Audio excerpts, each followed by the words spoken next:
Final Fantasy XII is, as the name implies, the 12th installment of the Final Fantasy series, but it's really not the 12th installment because they did take a sidetrack after 10 and do the X2, the Charlie's Angels thing. But it's the next real installment of the Final Fantasy role-playing game series for PlayStation. Originally started back on the Nintendo console, but most people think of it now since Final Fantasy VII as a PlayStation role-playing game. And it's about an epic journey, epic story, building characters, and having a very cinematic experience that you're, involved in deeply. This one differs from prior versions where they were very much about the characters, and a lot of times they had like this feeling of teen angst, whether the graphics were more realistic or more cartoon style. They always had this, a strong protagonist who was young and coming to terms with a number of emotional issues and that sort of thing. In this case, although you might look at Vaughn and say, wow, he looks very similar to that, the story is much more a global political intrigue. It's a more sophisticated story. It's a kind of story you'd see in a big production epic movie. And for some people that's been a turnoff because they've gotten accustomed to Final Fantasy and it doesn't fit their ideal of what that is.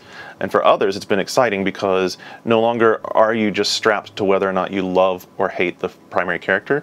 You can actually get into the story. It's much more adult. It's got a lot of court intrigue, a lot of backhanded dealing between, there's an organization in the world of Ivalice where it takes place called the Judges, and the Judges are trying to manipulate the various courts of two empires who are at war to their advantage. So it's a lot of high intrigue storytelling that you don't always see in games. One of the big changes does come from the way the characters are done. So in prior Final Fantasies, you really had a mold or an archetype for each of the characters. You knew that, for instance, if we take the Final Fantasy X example, Lulu was your black mage, and she was going to be developed down the magic pathway of development. This time they use a system called the license board, and the license board is the same for every character. So as you uncover, think of it like a big checkerboard that's laid out in a funny alignment, and under each checkerboard square is either an ability or the ability to wield an item like a weapon, or the ability to use some piece of armor, all those sorts of things. How you unlock them depends on what kind of character you build. So if you want the lead character Vaughn to be a warrior, you might unlock a bunch of armor and weapons for him.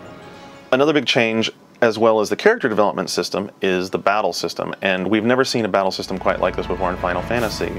The big deal about Final Fantasy was always you had these dramatic battles where the screen would swirl and you'd be swept away from wherever you were into this magic other world where your team would face off against the other team and you'd have the battle. That's not the case anymore. It's much more like an MMO. You're running around in the world, you see everything that's in the world. There's not random battles that just jump out at you like that. You can see the enemies as you approach them. When you get within with their awareness range, then you'll start in a combat with them. And this ties into what they're using, in this case, to control combat, called the Gambit system. And the Gambit system allows you to control an entire party of guys in real-time combat without getting overwhelmed by it all.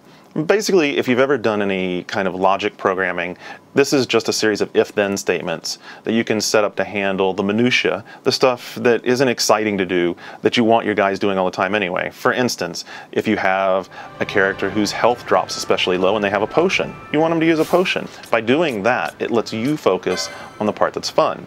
And that's kind of part of the other part that challenges you cerebrally, is that you have to think about your gambits. It's a really interesting challenge to plan out, wow, this is how I want my party to behave, and well, if I put this gambit here and then this gambit here, which one will take hierarchy and which one will do first? But it's a new sort of reward that not many games have given you because it engages a different part of thinking that you don't usually do in a game.